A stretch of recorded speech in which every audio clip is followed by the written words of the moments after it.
All right, well, we'll go ahead and get started. And as people come in, we'll just go ahead and get a bigger group here. But thank you, everybody, for being here. We're very excited. Today, we're presenting on optimizing well-being in Parkinson's disease, the complementary relationship of rehabilitation, therapy, and exercise. My name is Beth Peterson. I'm one of the LSVT Loud faculty instructors and a speech-language pathologist with LSVT Global.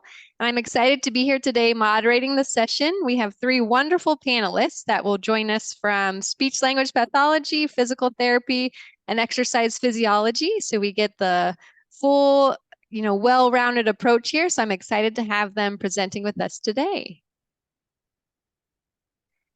And I'm going to go ahead and have each panelist do a little brief introduction so that you can see who's working with you today. So Angela, if you don't mind going ahead and introducing yourself here. And sorry, Angela, you're muted.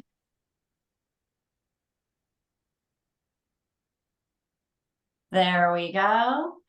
I'm very happy to be with all of you here today. You can see my full bio on the screen here, so I won't read through that.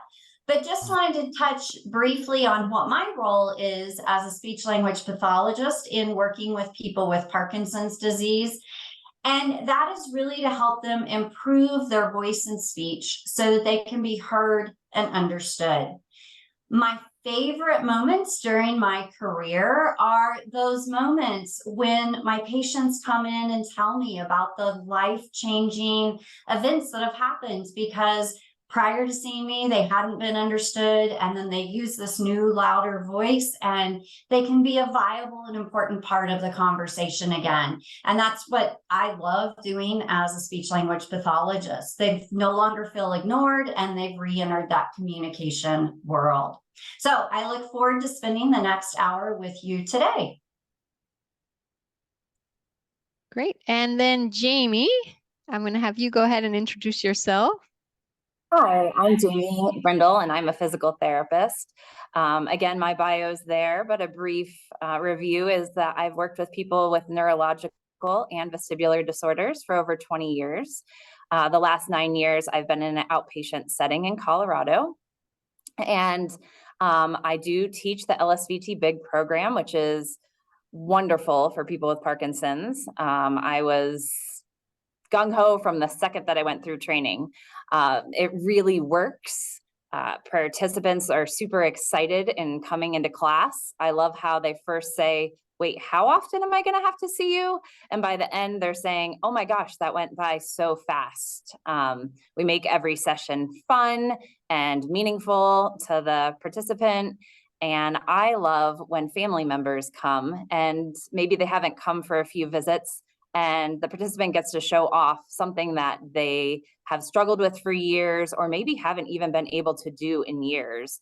And to watch the loved one get so excited about, I can't believe that they can do that, and getting to see that participant really show off their new skills, that really is what keeps me interested and continuing to want to get as many people through the program as possible.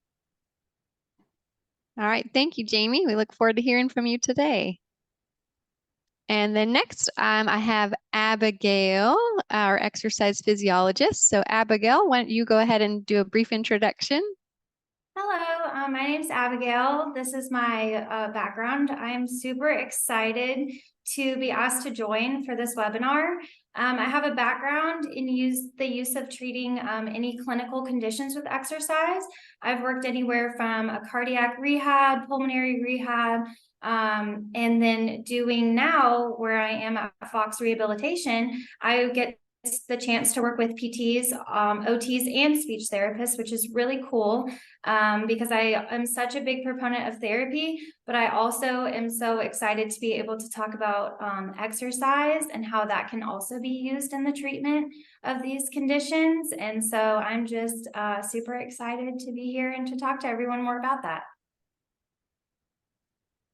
All right, great. Thanks, Abigail.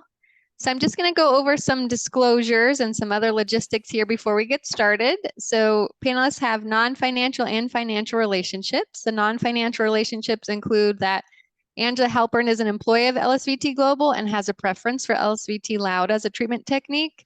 Ms. Brindle and Ms. Elder do not have non-financial relationships to disclose. And in terms of financial relationships, again, Angela is an employee of LSVT Global and receives lecture honorarium. I'm trying to figure out why I can't hear this. Maybe there's something wrong with that. Maybe they're not talking. Sorry, one second. Okay. And then for Abigail and Jamie, they were offered lecture honorarium for their time and expertise here today. And in terms of webinar logistics, so as you came in, your microphone was muted, and that's just to make sure that we don't have background noise from the various environments where you're joining us. If your microphone does become unmuted, if you don't mind muting it again, and I'll kind of monitor that too, just so that we don't get feedback from the various microphones and speaker setups. And then if you do have a question though, there's a few ways to ask your questions. The first way would be to type your question in chat, so you can see the chat on your webinar control panel, and I'll monitor those throughout the session. I'll hold on to the clinical ones until we get to the kind of panelist Q&A towards the second half. But if it's any type of technical question or logistical question, I can answer it right there. If you want to raise your hand, we'll have a larger group today, so I won't necessarily see you raising it in your box, but on your control panel, there's 3 dots, and under that it says reactions, and then you can click a raise hand icon, and I can see that if you want to ask your question out loud to the group. So I would let you know that I'm going to call on you, and I'll call out your first and last name and let you know I'll unmute you, and then you can ask it out loud during that panel discussion. The easiest is probably to get your questions in through chat, and that way if you think of it while they're speaking, I can be keeping track of that to ask it when we get to the Q&A portion. For handouts, I'm going to go ahead and drop a handout into the chat so that you can see the handout of the presentation today and have that for your records. It was also emailed to you prior to the webinar sometime earlier this morning or earlier today if you're international. And we'll also send that to you after the webinars. But if you, for some reason you don't get it, feel free to email us and we'll put up that email address at the end. There will be a brief survey at the end that will pop up right on your screen if you're watching this live. We do appreciate if you take that survey because it really helps to give us the feedback that we need to tailor the webinars specifically to our audience and do the best that we can. It should take 5 minutes or probably less. If you're watching on demand, that survey is going to be below the webinar description for you, either on our website or if you found this through YouTube.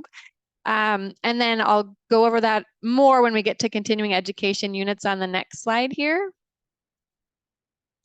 So this webinar is not ASHA or state registered for CEUs for our speech, physical, or occupational therapists here, but you may use it for self-reported CEU credit. And so we can send you a certificate at the end of the webinar if you would like to have that for your records. And then again, you can self-report it with that certificate. So if you're watching live, you'll just need to email us after the webinar. It's webinars@lsvtglobal.com. Let us know you watched it. We'll verify our attendance and then send you a certificate. If you're watching on demand, you'll complete that survey. So again, that survey is under the webinar description, and then that will let us know you completed it, and we can send you a certificate then. In order to earn a certificate, attendance is required for the full hour. And in terms of learning objectives, so we hope that by the end of the webinar, participants are able to provide an example of how physical therapists, speech language pathologists, and exercise professionals can provide support to someone with Parkinson's, describe how exercise and therapies can be complementary, state a type of exercise that can be beneficial for people with Parkinson's, and then understand the role of Loud for Life and Big for Life, which are post-LSVT group maintenance programs. And you'll hear about that more in the webinar today. So I'm going to launch a couple of polls just to get an idea of who's joining us today. So once you see it on the screen, if you can just select if you're a person with Parkinson's, family, friend, or caregiver of someone with Parkinson's, LSVT Loud or LSVT Big certified, or if you're a non-certified, and by non-certified health professional, we just mean not LSVT Loud or LSVT Big, or if you fall into a different category. So let me go ahead and pull that first one up.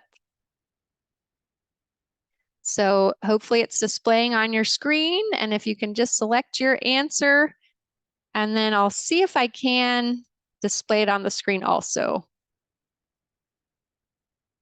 So I'll just wait a few more moments. Looks like a lot have answered already, but there's still some who haven't.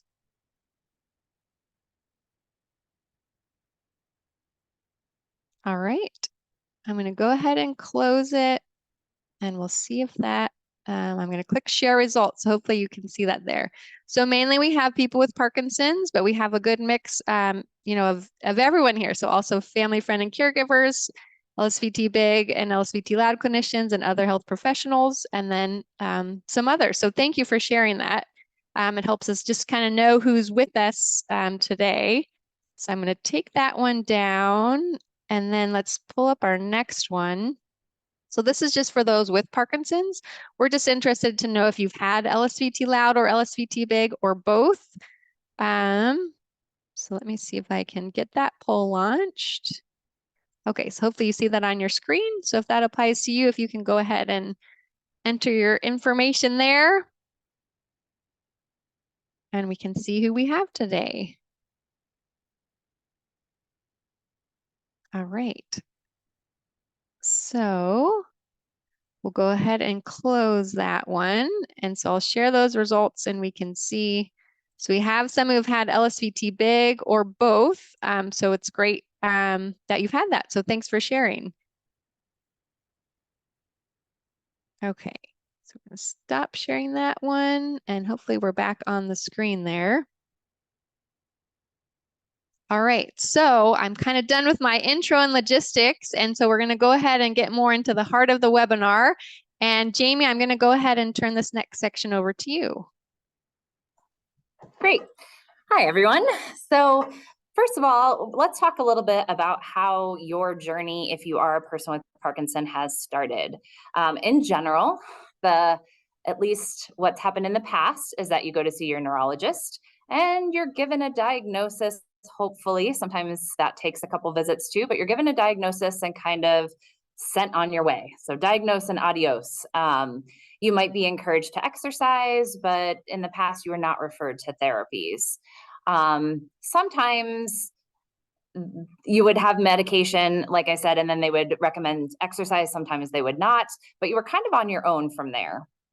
I'm so happy that the more people that I see, the more that is changing. So as therapists, we have really shown that therapy is beneficial, especially as soon as you're diagnosed. So we are now hoping that as soon as you are diagnosed, you are also given referrals to speech, language pathology, occupational therapy, and physical therapy, as well as encouraging exercise at the same time. So I'm glad to see that this is changing.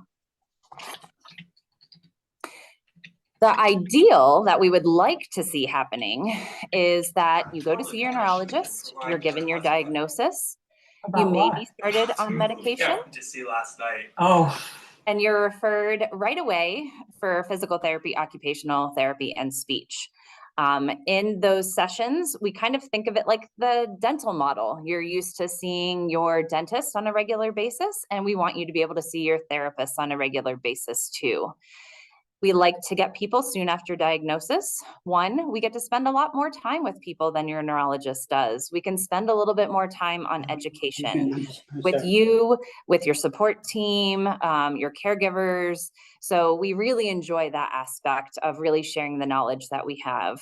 We also like to get baseline information. We want to see how you're moving. How are you talking? How are you making it through the world, and what are you struggling with? So we're going to come up with some individualized goals. We want to know what you want to work on. And then we're going to go through our treatment program. When that is finished, we also want to see you back. We want to have these regular checkups, just like with the dentist. And really that's determined by the physical therapist or any of the therapists about how often they would like to see you back. And that can vary from individual to individual. We can direct you to resources that you might not be aware out there, or the best resources, because sometimes some resources out there are better than others. And so with those regular checkups, sometimes we can really see changes before you've even noticed them, or even possibly before your neurologist notices them, because we get to see you moving so much throughout our treatment sessions. So who do you need on your care team? You need all of us superheroes. I love this slide. So each of us are represented by a different superhero, but really I like to think of us as your care team. You really should have multiple professionals around you supporting you through the rest of your life with this diagnosis. So I like to share about a patient I saw recently, and he came to see me for his initial evaluation. And at the end of it, he mentioned to me, he goes, I decided that I would like you as part of my care team. And I had to laugh because that's true. He's interviewing me as much as I'm providing him information. And so you want to have a good connection with your providers, especially since we really expect to see you ongoing. So I was very humbled by the fact that he chose me. I passed the test. So a lot of people ask me, why is therapy needed if I already exercise? We're going to get into more in depth on that on the next slide.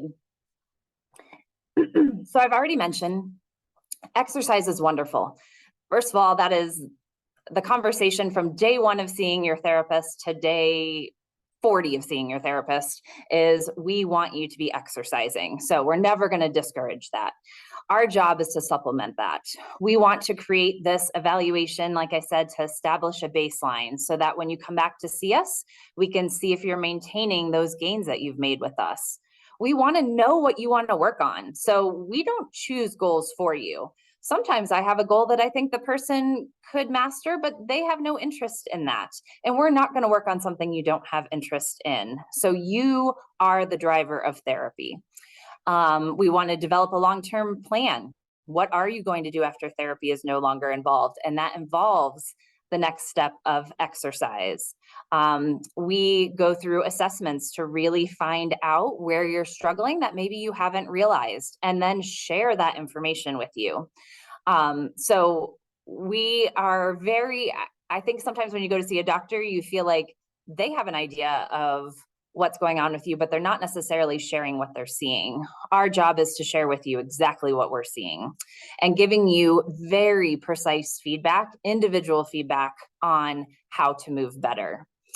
We can address any other issues. At baseline, we don't just deal with people with Parkinson's. And just because you have Parkinson's doesn't mean that you might not have another underlying condition. We can address pain that's preventing you from exercising. We can address dizziness that might be interfering with exercise, or balance issues so that you feel more comfortable getting into an exercise program. And we are always using the latest research. So all of us are continuously learning. We know that the brain is able to learn, but it needs certain prerequisites for that to happen. So we need high intensity, we need high repetition. Sometimes that's not always present in some different exercise classes. So we're really pushing that and looking for that when we're referring you to a new exercise program. One of the best ways to get you involved in therapy is through the LSVT Big program or LOUD program. So the LOUD program is for speech therapy, and the Big program is for physical therapy or occupational therapy. And you can see a PT or an OT or both for those LSVT Big. We are trained in addressing the OT side as PTs, and the OTs are trained in addressing the PT side as well. So you do not have to see each of us individually. We can work together with you on that program. This therapy is presented at 1-hour sessions. Like I told you, initially people are a little overwhelmed. An hour session seems like a long time, and then they're amazed at how fast the time goes by. Then you're seeing us 4 days in a row for 4 weeks in a row. We really need to change the way you're moving, and the only way to do that is to catch you anytime that you're resorting back to those smaller movements. We want all the activities. You are a big part of this process. You get to choose 4 activities you do on a regular basis to improve, or something that you want to maintain. So you choose those. Every person chooses 4 different things. We help you through that process, but it needs to be meaningful, and it needs to be something that you repeat on a daily basis. So I've kind of addressed this a little bit, hard not to, but in Parkinson's disease, there's hypokinesia, which means that you move smaller than you used to. Oftentimes you're not aware of the smallness, but you're aware of the slowness. You're aware that it's taking you longer to do something than it used to, or you're needing help to do something that you were able to do but in the past, maybe putting on a jacket, for example. With speech, you're noticing that your voice has gotten quieter. So we are there to help you use those muscles in a bigger amplitude way to create more normal movement. So speech therapy can improve the amplitude of the muscles used for voice and speech through increasing your loudness in very fun ways to do that. And physical therapy and occupational therapy retrain that normal movement through bigger effort. It takes more effort to move big, and bigger motions and pointing out to you, I need that hand to be bigger. I need that elbow to be bigger, posture bigger. And we're often mirroring you and showing you how to move bigger, not just telling you what to do. There's also a sensory mismatch. This is where the person doesn't quite know why they're moving worse. They just know they're moving worse. And that's us. We are great at kind of looking at an activity and kind of taking it apart and realizing where it's falling apart, and then able to practice that with these bigger motions and really create that improvement. I had one gentleman who could not pull a wallet out of his back pocket in one session. So that means I didn't make him stronger. I can't do that in one visit, I wish. But just by cueing him to move bigger, he was able to pull that wallet out without any difficulty in one quick movement. He was amazed. His wife was amazed. And it really showed him that this program would work and had him buy in so that he was ready to put in the work to do the whole program.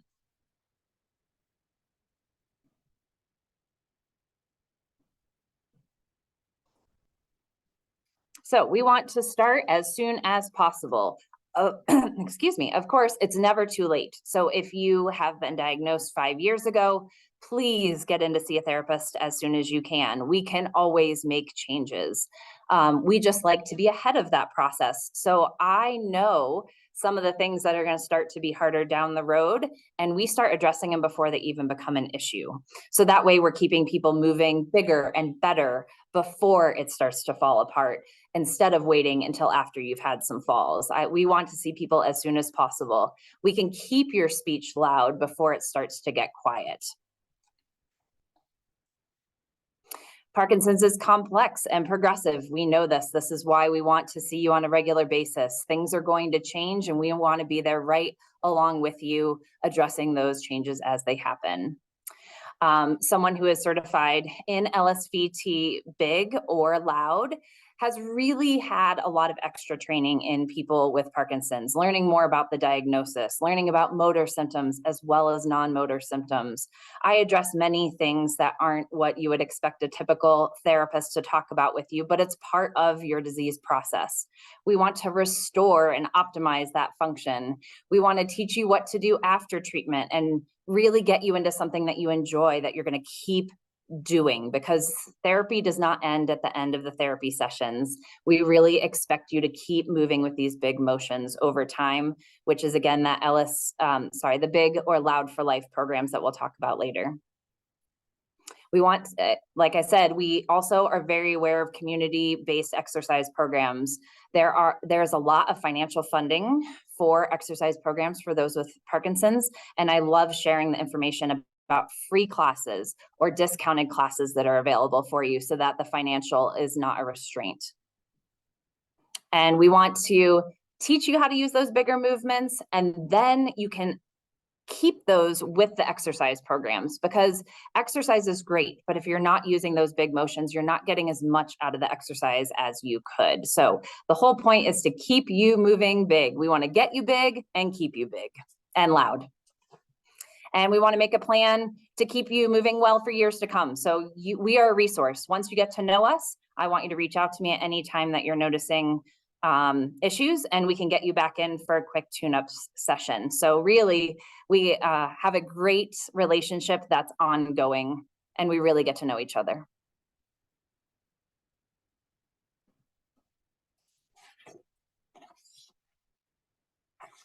All right, thank you, Jamie and Abigail. I'm going to have you go ahead and talk to us about why is exercise needed if people are doing great in therapy. All right, so let's say that you've already been to therapy, you've reached all of your goals, and you're getting discharged. So why would you need to keep exercising after therapy? That's more of what I'm going to get into talking about. All right, so you've made all this great progress.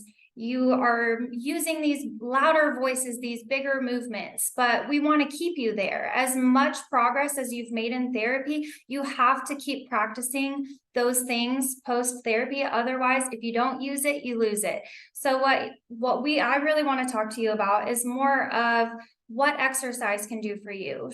Therapy can be very specific into doing those big and loud motions, but you can find exercises and join programs and things that will continue to give you a lot of those same aspects so that you can keep all of the great progress that you've made. So, as a reminder from like multiple studies that we've seen, when you do regular intensive exercise, that's what's going to help you have maintained function. As much as the therapist would love to keep you on as long as they can, they do have to discharge you once they meet those goals. So that's where the regular part of it comes in. You need to find yourself a program where you are able to continue to work on things such as mobility, where you're going to continue to challenge your balance, where you're going to work on your strength, keep your cardiorespiratory, fitness up, and continue to work on flexibility. Those are the main big components of exercise that you want to be able to find in a program when you're looking for something to continue on after therapy. So what types of exercise are best? So what we have seen is that there's so many different types. I would obviously, if you can find something Parkinson specific in your area, that's great. They have so many options available in different areas now. So there's things such as the rock steady boxing, which is, I saw someone mention in the chat. There's different Parkinson's wellness projects and different things in your community that could be specific. But what if you can't find something specific? What if there's not any programs affordable or available to you in your area? These are the types of things that you're going to want to look for when trying to find what exercise program is going to be best for you. So anything that involves treadmill training, we're looking at still keeping those big movements. With walking, so Nordic walking is also an example, which again, just is more exaggerated walking. When you're doing those programs, keeping your cardiorespiratory fitness up, but also looking at continuing those big movements, finding programs that will allow you to do both. And then there's very fun options such as dancing, boxing, and cycling, Tai Chi, different things. Those are all going to give you different aspects of things that you've already worked on in therapy. So dancing is going to help you with the big movements, with your rhythm, with those type of things. The boxing is including strength and rhythmic movings together in most classes. Cycling is a great option. You can do upright cycling, stationary cycling. There's just different options for that, which are usually a lot of fun. They have a lot of energy, a lot of music going, and so those are a great option. But also you want to make sure you're including some progressive resistance exercise. So all that means is, as it suggests, like progressive, you want to progressively increase your strength. And what's going to do that is any type of resistance exercise. So that includes your weights, your resistance bands, your different machines that you might see in a gym. You start out at a low weight, whatever weight that you can. And as you get stronger, you want to progressively increase that resistance. So you want to find a program that kind of grows with you. And then also just singing. You can do this in exercise classes, especially if they're Parkinson's programs. And I always encourage residents to count out loud or to sing or to do those kind of things during exercise classes. But even just doing it at home and singing, you want to keep practicing that loud voice and exercising not just your musculoskeletal system, but your lungs and your respiratory system, and keeping your voice loud as well.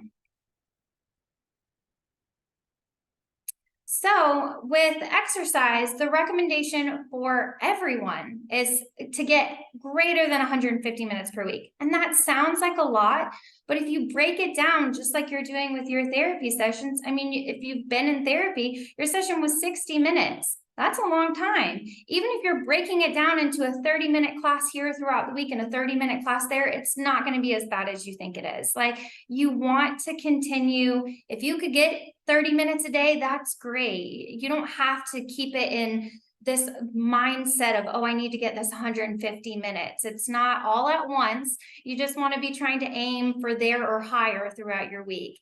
And what that's going to do, as we've seen, is it's going to continue to improve that functional mobility that you've already gathered through exercise and therapy. It's going to make your quality of life better. But just having that outlet, if you can have a class where you have a community of people that you're joining, it can really just enhance your quality of life. And exercise, believe it or not, can improve your cognition as well, which is one of the craziest things about exercise, is that we see increased cognitive abilities with exercise, which is wonderful and good for anyone, and to keep up their cognitive status throughout their life. And then just decreasing that disease progression. Therapy and exercise are not going to make it go away, but we want to just keep it at bay. We want to keep it as minimal as we can and not allow that disease to progress any further than it has with therapy. All right. So even for people without Parkinson's disease, the activities level are still low. Most people are still not getting as much activity as they can, which is why it's so important to find programs that you enjoy. And it's so important to keep that exercise up. But unfortunately, activity levels for people with Parkinson's disease do tend to be a third less for them than people that don't have it, even though a lot of people aren't hitting those goals. And still, like I mentioned, people without Parkinson's disease are still not getting enough exercise. So a staggering only 15.3% of men and 10.8% of women over the age of 65 are even meeting those guidelines. So it's really important to take that opportunity to see the beauty in exercise and what you can gain from it, and to try to meet those standards. To try and meet that 150 minutes. And it's a lot easier to incorporate than you might think. So we do see some very common barriers to exercise participation. A lot of those that we'll see could be a fear of falling. You know, when you work in therapy, you have that therapist right next to you 100% of the time.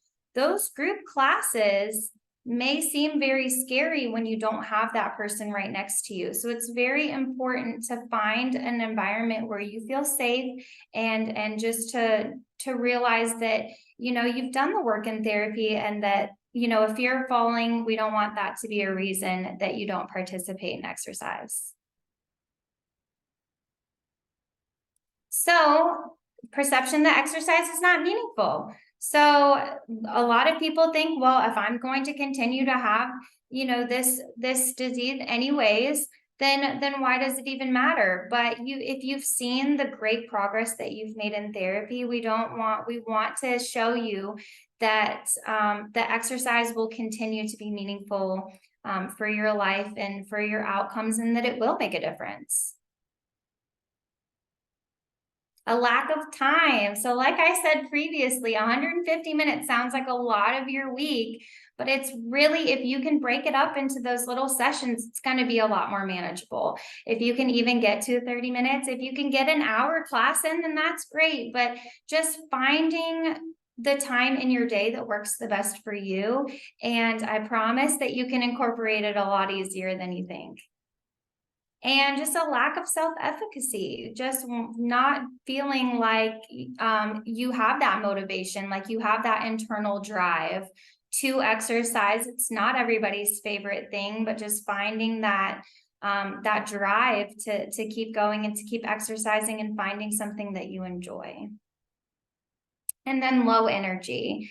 And with low energy, I see people say, I'm tired, I don't want to go to exercise. But a lot of the times exercise, it sounds draining, but it really can add energy to your day. So those are some of the top barriers that we see, and I'll kind of talk about more things that can help with that. So exercise motivators, what can make it fun for you? What can make it engaging? We want to find classes, try some different ones out, try different places, find instructors that motivate you, find purpose and meaning within it, and don't jump too far into the deep end at first. With exercise, it's good to start out slow and steady, and you don't have to do 1,000,000 minutes of exercise a week when you're starting out. Just start out small, start out with something that sounds fun to you, something that you might enjoy. And for some people, that social engagement is one of the most important parts of those exercise classes, is being around other people that can relate to you, other people that can talk you through it. You look forward to seeing those people when you go to your classes, and having that feeling of confidence when you go there. The more that you do it, the more confident you'll be, and hopefully that would motivate you to exercise more. And so just finding that purpose, but also the fun in it. It doesn't have to be some monotonous thing. You want to find something that you actually enjoy doing as much as you can.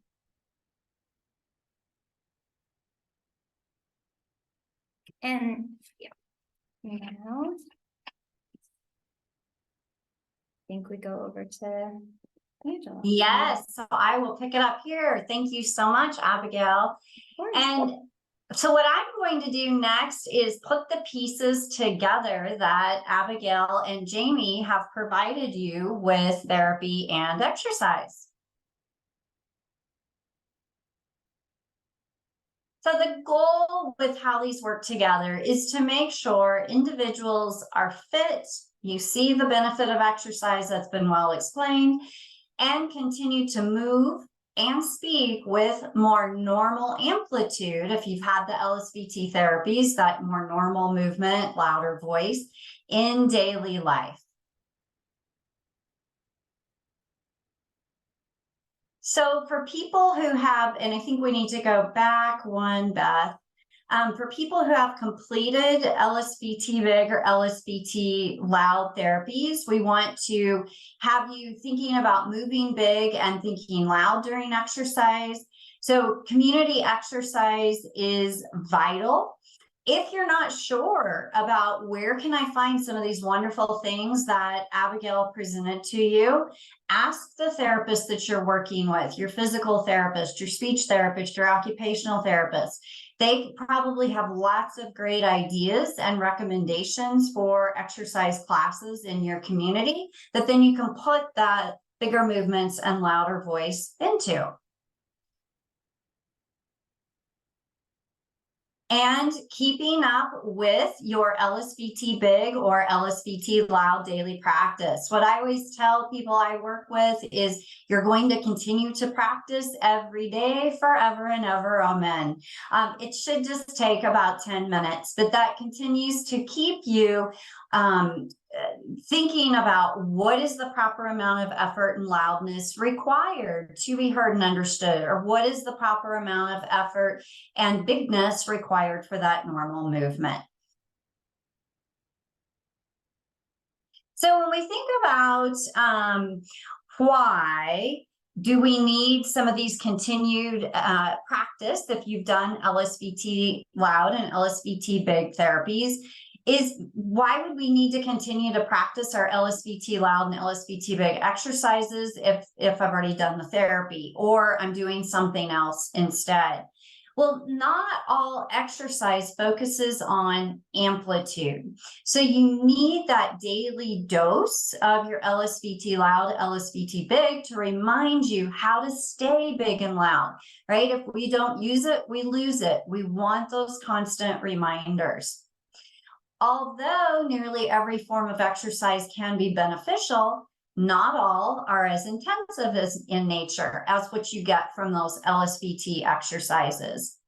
And we really need that continued practice of functional skills that's directly related to mobility, getting in and out of the car, communication. I can talk with my doctor and be heard and understood, and other activities of daily living.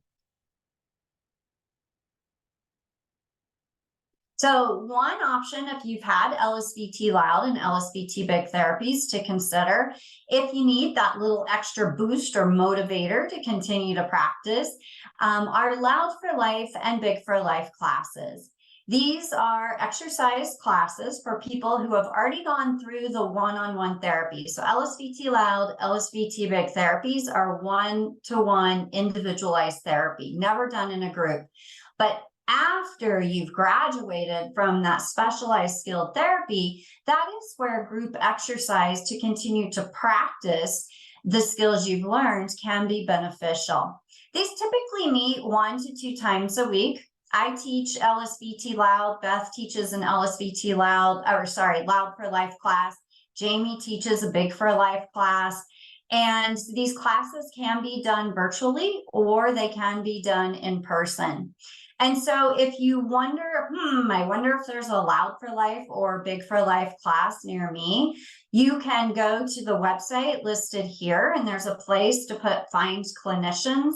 You type in your zip code, and people who are providing loud for life or big for life classes near you will show up.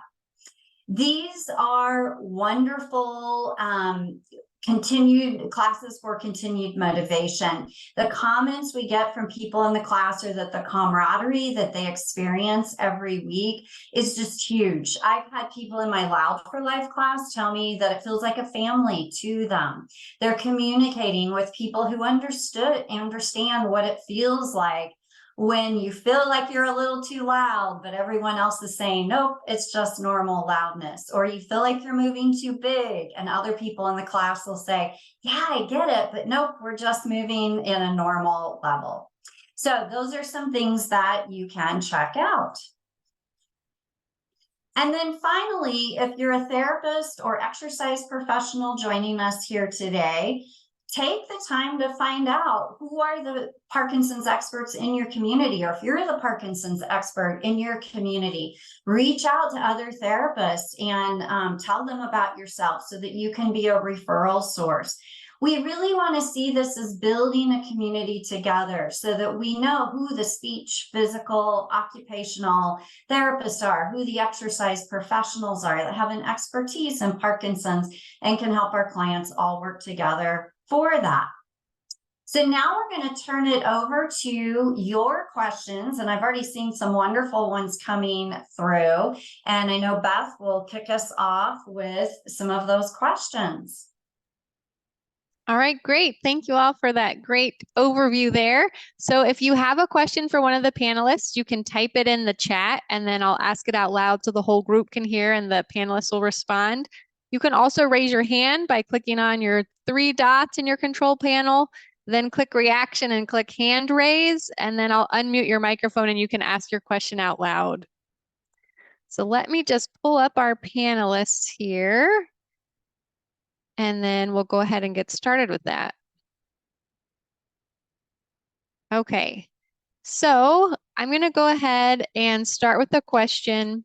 Let me pull this down actually. Okay, so Angela and Jamie, or I think you would be the best to start with this one. But Angela, if you want to start with it, and Jamie might add on because it's kind of a physical therapy and speech one. But does physical exercise have an impact on non-motor symptoms like speech? And with that question, and why is speech considered a non-motor symptom? Excellent question. Actually, a very smart question. I'm going to start first with the second part about non-motor. So it can be confusing because on many websites, when you look at categories, they'll have physical movement that people are aware of in Parkinson's in a movement category. And then they'll say, what are other things that are non-movement that might happen? And many times you'll see speech, swallowing, cognition listed in there. But speech definitely has a motor component. So when we think about what happens in Parkinson's disease, that hypokinesia, the reduced amplitude that Jamie was describing, that same thing impacts the muscles used for voice and speech. So that's why in Parkinson's, people get a quieter, breathy voice. There's a reduced amplitude. So in LSVT loud, we're increasing that amplitude to normal loudness through a series of very specific motor exercises. So it is pushing that motor system. However, an important part of the therapy is also tapping into the sensory system so that people start to feel more comfortable with the voice. Because if we don't address that, I can do all the great motor practice I want, but if the voice feels too loud, people aren't going to use it. So I have to address that sensory mismatch of this normal loudness voice feels a little too loud, and we work on recalibration so people feel more comfortable with it. Now, the second part of that, certainly if you're in good physical health and you're exercising, it can make it easier to do these intensive speech exercises that we're doing. However, there's no research to support that if I go out and run, then my speech is going to get better. If I go and ride a bike, my speech is going to get better. Because when we look at theories of neuroplasticity, we see specificity is important. So we need to train specific exercises to the specific deficits with voice and speech. So Jamie, I don't know if you had anything to add to that.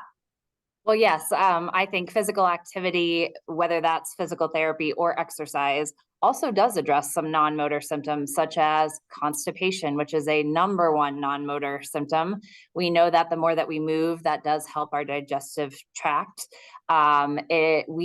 In every probably LSVT loud class too, but definitely in LSVT big, we're addressing dual task. So meaning that I need to be able to keep big movements while I'm doing another task, often cognitive. So we are working a little bit on the cognitive system through LSVT big as well. All right, thank you both. And Jamie, while I have you up there, I have another LSVT big question for you.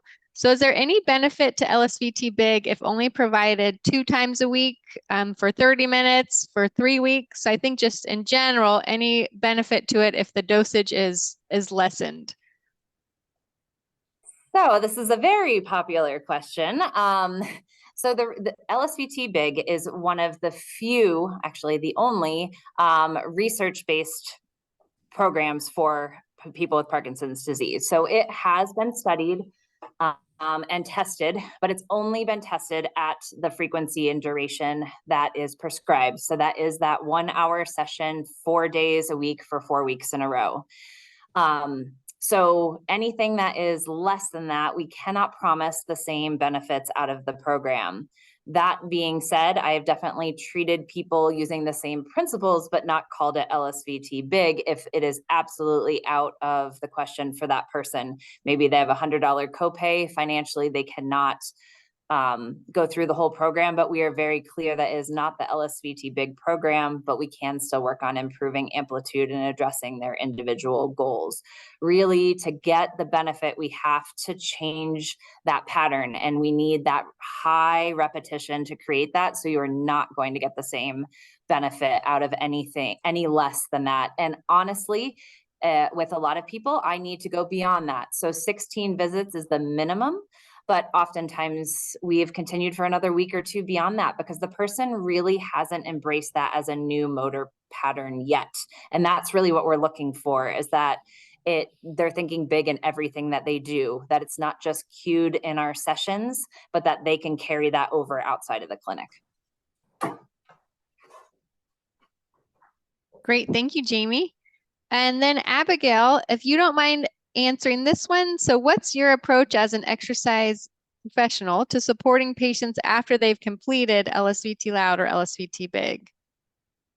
That's a great question. So I am super lucky in the circumstances that I have within my community. So we have a senior living community that I work in with Fox, and I get to work with the therapists as well, all treating in the same building and then coming to me after class. So once they finish therapy, I really have a great relationship with the clinicians to where they recommend them coming to my classes and things, but I love to keep in touch with who's on therapy at the time. And I want to make sure that they do feel encouraged to come to those classes afterwards and that they get to know me and that they feel comfortable. And they can even, I do offer one-on-one sessions as well. So even just working with them on a one-on-one basis so that they can feel comfortable with me, comfortable with my exercises, get to know me a little bit throughout the facility before they're just jumping in to an exercise program after that. And so I think, like they said, maybe you, even if you didn't have that facility set up that I do, just asking your therapist where it would be good to go and just maybe getting to know the person a little bit better and where they're at, just seeing where they're at post-discharge, what they're still wanting to work with, just kind of chatting with them to see what I really can do to help them and what would most benefit them once they're done with therapy. Great. Thanks, Abigail. I love that model at your facility. I do too. And then I see a couple hands raised. So Phyllis, I'm going to go ahead and start with you. It looks like you're unmuted, so go ahead and ask your question.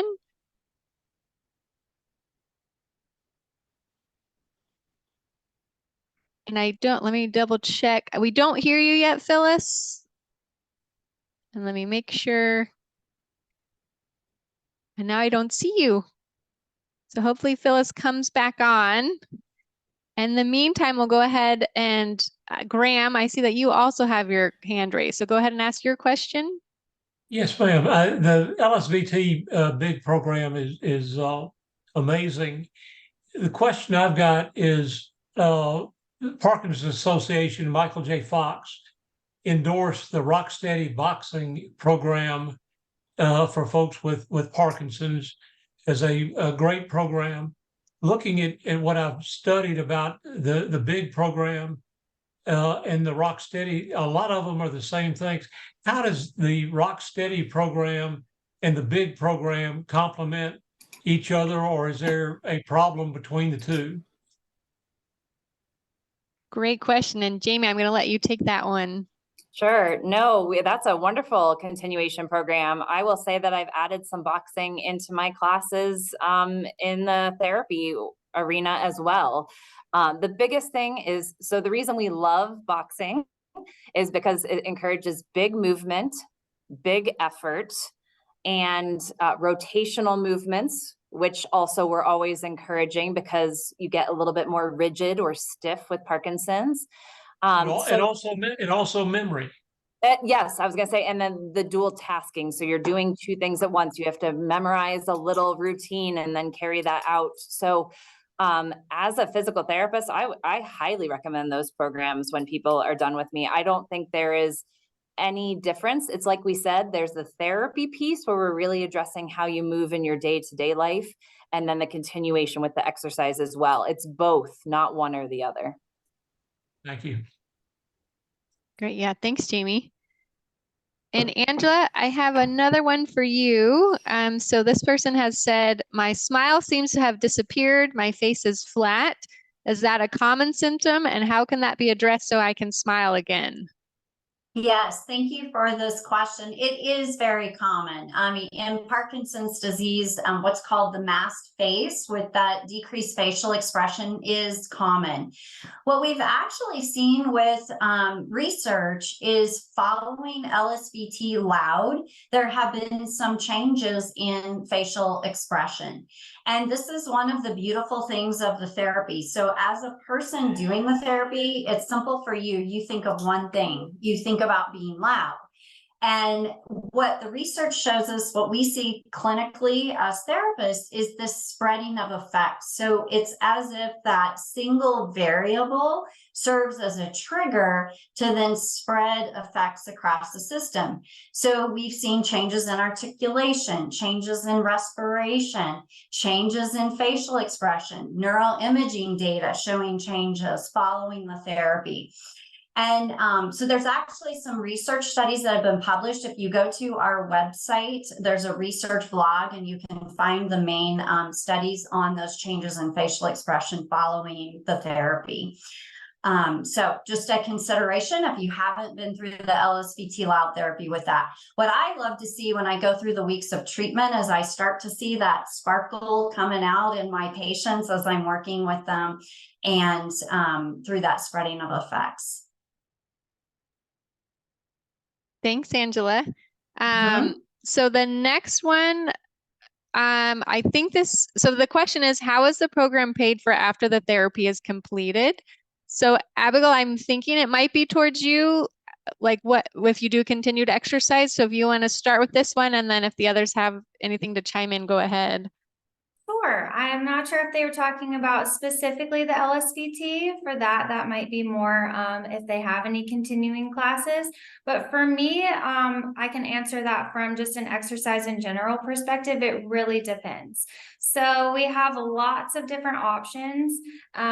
You can go to a class where it's like small groups, more cash-based sessions, more large exercise groups at gyms, different things. It really just depends on your area and what you can find available to you. I obviously would love for all of the classes for everyone to be free everywhere, but it depends on what you're looking for. So personal training, even you can do one-on-one sessions. It honestly depends on what you're looking for. But as far as the LSVT, I think maybe Jamie and those with the classes that they have, she might be able to answer that as well. So there are many different options for continuation of LSVT Big or Loud through the Big or Loud for Life. There is a subscription through LSVT Global. You can look more on the website to learn more about that. So it would be a monthly fee, and there are some live webinars just like this where you would be participating with someone and going through the exercises. And then they're also on demand where you could access them on your own time as well. I do host an in-person class, and each of us therapists, when we go through the Big for Life training, it's really up to us how we create those classes. It was very important for me for finances to not be a concern for my participants, because I really wanted them to come for years, like ongoing, and that cost can build up. So I looked for sponsorship in the area, and we have a local Parkinson's foundation called Parkinson's Association of the Rockies, and they provide funding to different exercise professionals for people with Parkinson's to access my class for free. So yes, I realize we are very lucky here to do that, but really this is where those Parkinson's professionals in your area have already done that hard work for you and might be able to give you some options of lower cost or even free options for general exercise, or maybe even Big or Loud for Life. Great, thank you both for that. And then we've got one more question before we'll have to wrap up. So Angela, if you want to start with this one. So how do you assess whether things considered Parkinson's where actions or behaviors or like the lower speech were present for many years? So I think, how are you differentiating it that it's Parkinson's versus just someone that speaks quieter or moves slower? Yeah, so I can do the voice and speech, and then Jamie, if you have something to add about movement. It's a common question because as we age, our voices change and our voices can get quieter. And so this has actually been addressed in research. Is there a difference when you take people of the same age, and some who have Parkinson's and some who don't? Are the people with Parkinson's quieter than people who don't of the same age? And yes, they are. And what I tell people is I'll commonly get comments about, well, I've always been soft-spoken, or, you know, I've always had a softer voice. And I say, well, before, were people asking you to repeat? Normally, no. And so that's also an indicator. Are you noticing you have to repeat yourself more on the phone? And because of that sensory mismatch in Parkinson's disease, this quieter, softer voice feels normal to people. So it can happen gradually, and you may not be aware that your voice has become quieter. And that's where coming to therapy is helpful, because we do a lot of voice playback to show you getting that voice to normal loudness. Now, it's never a loud or a shout. It's just a normal loudness level. So Jamie, I don't know if you want to add something about movement there. I wanted to address one thing of that almost every person who's been diagnosed with Parkinson's, by the time they've been diagnosed, they have definitely had symptoms for up to 5 years before getting diagnosis. So oftentimes people will tell me that now that they know that they have Parkinson's, they've noticed some changes in their mobility before their year of diagnosis. So that's one thing to address. That wasn't quite the question, but I kind of saw that hidden in there. And then the other thing is that that's why you're coming to a professional. If you come to see me and just came to see me for, oh, I'm shuffling with walking, I'm looking at, do I think it fits more of a Parkinson's presentation? Does it fit more of a weakness in a muscle group somewhere? Have you had a different neurological condition that might have caused it? So we are always looking at you to try to decide why you're having those movement issues. True, we don't do the diagnosis, but I've definitely had people come to see me for balance issues, didn't have any kind of diagnosis. And I'm the first one of, I'm noticing a kind of a combination of symptoms that I really think you should see a neurologist at this point. So oftentimes we're the ones that are initiating, looking into a diagnosis. But yes, we're always kind of trying to see what the root cause is. So not everyone that shuffles has Parkinson's, for example, but that we can still address the shuffling, but we're always trying to figure out why it's happening. Oh, and one other thing. So the other thing that we do is stimulability. So in your first session with us, we are trying to see if when I point out to you that you are moving smaller, can I cue you to move bigger? So if it was a muscle weakness and I cued you to move bigger with your steps, you're not going to be able to do that because there's a weakness there preventing you from doing it. But if it's really just this sensory mismatch fitting more of that Parkinson's diagnosis, I should be able to get you to move bigger just by showing you and encouraging you to do that. And oftentimes I will video people uncued and then cued so that they can really see the difference, because like Angela said, they feel like they're moving too big, but when they watch the video, they say, oh, no, that looks normal. That looks like normal walking. I can see that. It doesn't feel that way, but I can see that. All right, thank you. That was helpful. I see that we're at the top of the hour, so I just want to make sure that I'm mindful of everyone's time. We have a few more slides to go over, and then if we have, 5 or 10 more minutes, we can see if we can address some of those last questions there. Otherwise, we'll email you. I'm just going to pull up the last few slides.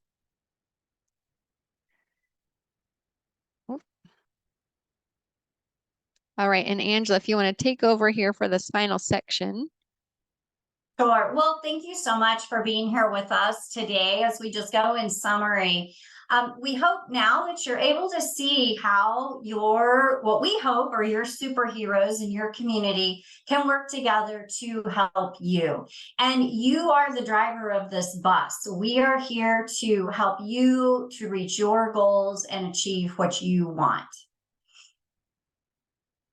So I touched on this before, and this will be in your handout, But if you're interested in finding an LSVT Loud or LSVT Big clinician near you, or Loud for Life or Big for Life classes, this just gives you a little more detail about how to do that and how those appear on that person's profile. And then also, as Jamie mentioned, if there aren't classes near you, LSVT Global does offer virtual classes weekly that you are welcome to join. I have people from all over the world who are in my Friday Loud for Life class, and it's a great opportunity to talk and keep their voices loud with people from all over the globe.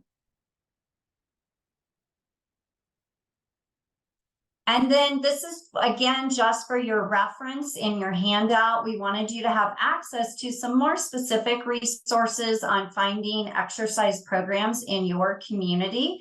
And also keeping in mind, as Abigail said, if there's not anything Parkinson's specific near you, don't let that stop you. You can do other types of wellness programs and continuing to move and think big.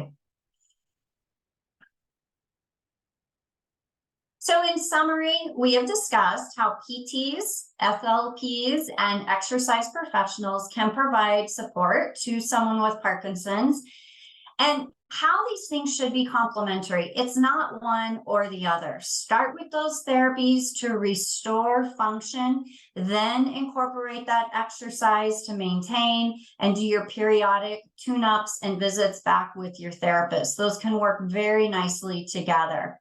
We discussed some types of exercise that can be beneficial for people with Parkinson's, and the role, if you're interested, of Loud for Life and Big for Life for people who have completed LSVT therapies.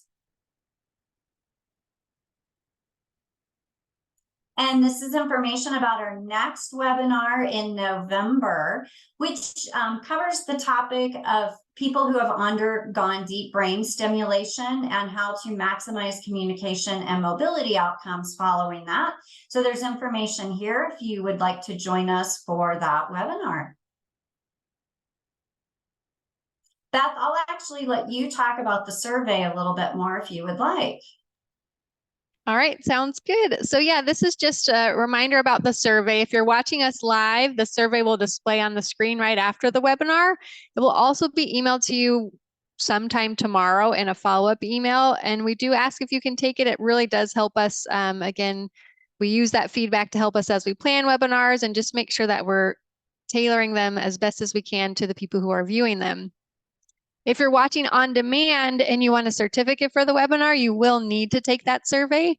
And that survey link can be found below the webinar description. If you're on the website, it's just on the on-demand webinar section, or if you're coming from YouTube, it's under the description on YouTube.